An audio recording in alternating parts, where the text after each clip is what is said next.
المسيرة الخضراء هي مسيرة سلمية أطلقها الملك المغربي الراحل الحسن الثاني يوم الخميس الثالث ذو القعدة 1395 الموافق لسادس نوفمبر 1975 لتحرير الصحراء المغربية من الاستعمار الإسباني بها. شارك فيها 350 ألف مغربي ومغربية. تعتبر حدثا تاريخيا مهما في تاريخ المغرب المعاصر. في 13 ديسمبر 1974 اعتبرت الجمعية العامة بأن استمرار الوضع الاستعماري في الصحراء سيهدد الاستقرار في المنطقة، وطلبت الجمعية العامة من محكمة العدل الدولية الإجابة عن طلب استشاري تقدم به المغرب، وهو: هل كانت الصحراء وقت استعمارها من طرف إسبانيا أرضا لا يملكها أحد؟ وما هي الروابط القانونية بين الصحراء وبين المغرب وموريتانيا؟ في 16 أكتوبر 1975 ردت محكمة العدل الدولية على السؤال الأول بالنفي.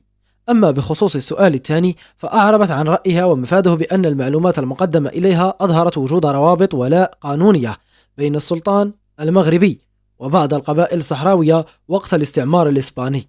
كما أشارت المحكمة إلى أن المعلومات المقدمة إليها لم تثبت أي رابط للسيادة الإقليمية بين الصحراء والمغرب أو موريتانيا. في 16 أكتوبر 1975 أي في نفس اليوم الذي أصدرت فيه محكمة العدل الدولية رأيها، أعلن الملك الحسن الثاني من خلال خطاب ألقاه بمدينة مراكش عن تنظيم مسيرة سلمية لاسترجاع الأقاليم الصحراوية الجنوبية، ووضع حدا للاستعمار الإسباني. وجاء في نص خطابه: ماذا بقي علينا أن نعمل شعبي العزيز؟ بقي لنا أن نتوجه إلى أرضنا الصحراء، فتحت لنا أبوابها قانونيا.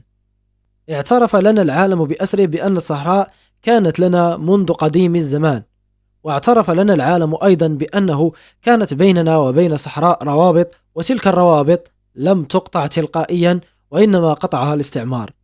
إذن علينا أن نقوم بالتزاماتنا، لأن الفترة التي عاشتها الصحراء تحت الاستعمار لم تكن قط فترة من شأنها أن تقطع العلاقات والالتزامات التي كانت بين المغرب وبين ذلك الإقليم، بل الآن أصبح من المحتم، من المتعين، بل من الواجب الديني، وعلماؤنا موجودون هنا لإبداء الفتوى، فواجب الديني كحاكم البلاد وخادم هذه الأمة وكأمير المؤمنين، وبما أن بيعتهم لي باقية في عنقهم، أنني أقوم بواجبي وألتحق بشعبي في الصحراء. وكيف سنلتحق؟ وما هي الطريقة التي سنستعملها؟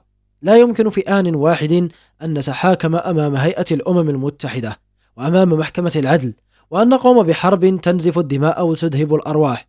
هذا تناقض، وهذا نوع من التعامل لم يكن من شيم المغرب، ولن يكون إن شاء الله من شيم المغرب.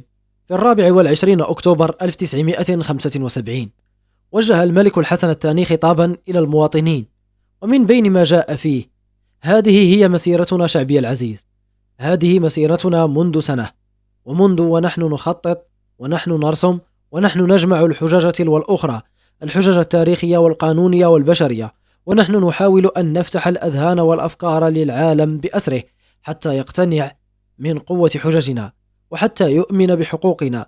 في 5 نوفمبر 1975 بمدينة أكادير ألقى الملك الحسن الثاني خطابا موجها لمتطوعي المسيرة الخضراء، ومن ضمن ما جاء في هذا الخطاب: شعبي العزيز، غدا إن شاء الله ستخترق الحدود، غدا إن شاء الله ستنطلق المسيرة، غدا إن شاء الله ستطؤون أرضا من أراضيكم، وستلمسون رملا من رمالكم، وستقبلون أرضا من وطنكم العزيز. كما نبه الملك الحسن الثاني جميع المتطوعين في خطابه إلى أن المسيرة يجب أن تبقى سلمية لكي تحقق الهدف المطلوب، وخاطب قائلا: شعبي العزيز، كما قلت لك في خطابي الأول، إذا ما لقيت إسبانيا كيفما كان ذلك الإسباني عسكريا أو مدنيا، فصافحه وعانقه واقتسم معه مأكلك ومشربك وأدخله مخيمك، فليس بيننا وبين الإسبان غل ولا حقد، فلو أردنا أن نحارب الإسبان لما أرسلنا الناس عزلا، بل أرسلنا جيشا باسلا، ولكننا لا نريد أبدا أن نطغى ولا أن نقتل ولا أن نسفك الدماء، بل نريد أن نسير على هدى وبركة من الله في مسيرة سلمية. وأشار الملك الحسن الثاني في خطابه إلى أن الحالة الوحيدة التي سيلجأ فيها إلى استخدام القوة هي إذا تعرض المتطوعون لاعتداء قادم من جهة أخرى من غير الإسبان، حيث قال في خطابه: وفيما إذا اعتدى عليك المعتدون من غير الإسبان شعبي العزيز في مسيرتك، فاعلم أن جيشك الباسل هو موجود مستعد لحمايتك ووقايتك ضد كل من أراد بك السوء. وفي الأخير ختم الملك الحسن الثاني خطابه قائلا: فسر شعبي العزيز على بركة الله، تكلأك عنايته وتحف بك رعايته، وسدد الله أقدامك وخطاك، وجعل هذه المسيرة مسيرة فتح مبين على الشعب المغربي وعلى إخواننا الصحراويين الذين نحن على أحر من الجمر للقاء بهم ولعناقهم والتعرف عليهم. وإننا نحمد الله سبحانه وتعالى أن هدانا إلى صراطه المستقيم وجعلنا ننهج نهجه القويم، راجين منه سبحانه وتعالى أن يديم علينا نعمة الحمد والشكر، حتى نحمده كثيرا ونشكره كثيرا، فيعطينا كثيرا ويلبي دعواتنا كثيرا، إنه سميع مجيب وبالاستجابة جدير. والسلام عليكم ورحمة الله تعالى وبركاته. وقد شارك في المسيرة الخضراء 350 ألف متطوع من جميع مناطق المغرب، 10% منهم من النساء. وقد كان اختيار الملك الحسن الثاني لهذا العدد بالضبط من المشاركين المغاربة نسبة لعدد الولادات بالمغرب في تلك الفترة.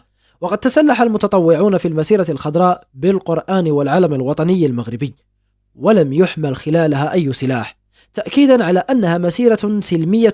وانطلقت المسيرة بقدر كبير من الانتظام والدقة والتنظيم اللوجستيكي اللافت، فعبرت المسيرة الخضراء حدود الصحراء تحت ردود فعل عالمية.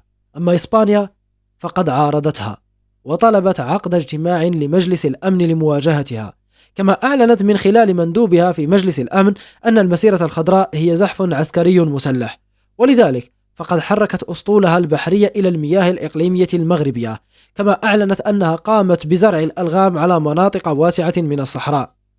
وبعد نجاح المسيرة الخضراء على المستوى الشعبي والعالمي ودخول المتطوعين المغاربة إلى الأراضي الصحراوية المغربية، اضطر الإسبان إلى العدول عن موقفهم المناوئ للمغرب والبحث عن حل، فبدأت اتصالاتهم بالمغرب، ما دفع الملك الحسن الثاني إلى إصدار أمره بعودة المتطوعين في المسيرة إلى طرفايا مؤقتا حتى يتم التوصل إلى حل سلمي للمشكلة.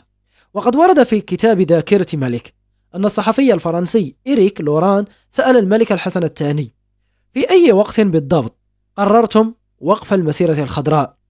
فأجاب الملك الراحل: في الوقت الذي أدركت فيه جميع الأطراف المعنية أنه يستحسن أن تحل الدبلوماسية محل الوجود بالصحراء. في 9 نوفمبر 1975 أعلن الملك الحسن الثاني أن المسيرة الخضراء حققت المرجو منها، وطلب من المشاركين في المسيرة الرجوع إلى نقطة الانطلاق، أي مدينة طرفايا. وجاء ذلك في خطاب ألقاه بهذه المناسبة قائلا: أيها المتطوعون، لكم التنويه الوطني من مواطنيكم ومني على ما قمتم به من عمل، وعلى ما جسمتموه من قوة سلمية فكرية قدرت على شق الأحجار وتمكنت من لفت الأنظار إليها من جميع أنحاء العالم.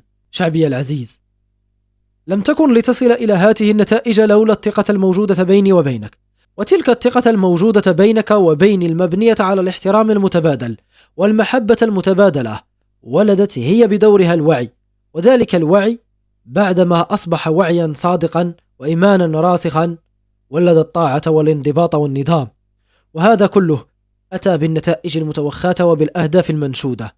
شعبي العزيز، إنني وأنا أخاطبك أعتقد شخصيا وأؤمن إيمانا راسخا بأن مسيرتنا قد أدت رسالتها، وأنها قد أدركت هدفها، وأنها ولله الحمد قد حققت ما كنا كلنا نحن وأصدقاؤنا ومحبونا ننتظر منها. فلذا علينا شعبي العزيز أن نرجع إلى منطلقنا، علينا أن نرجع إلى منطلقنا لنعالج الأمور والمشاكل بكيفية أخرى وأساليب جديدة.